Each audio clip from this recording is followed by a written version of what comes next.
So, Randall, this was from Undersecretary for International Affairs David Malpass sending them a letter. What exactly did he ask them?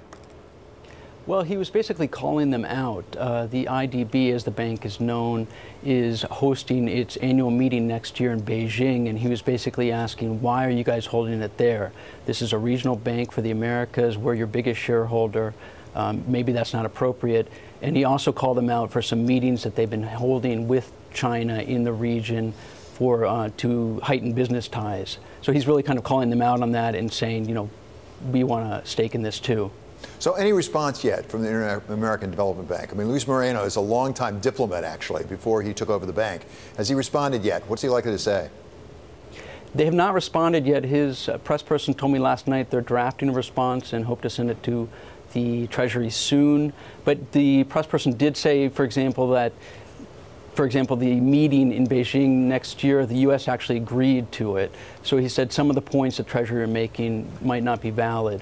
And I expect that the IDB is going to try to improve ties with the United States, soften this controversy a little bit, because they do want good relations with the United States government. So, Randall, how extensive is China's influence in Latin America right now?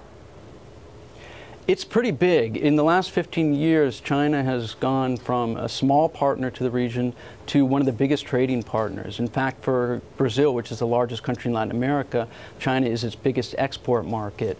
China is also investing heavily in the region in industries from telecommunications to metal production. So it's really got a strong foothold in the region, and it's getting even bigger. Randall, if the IDB did everything that David Malpass has requested, would it make any material difference in what China is doing in Latin America?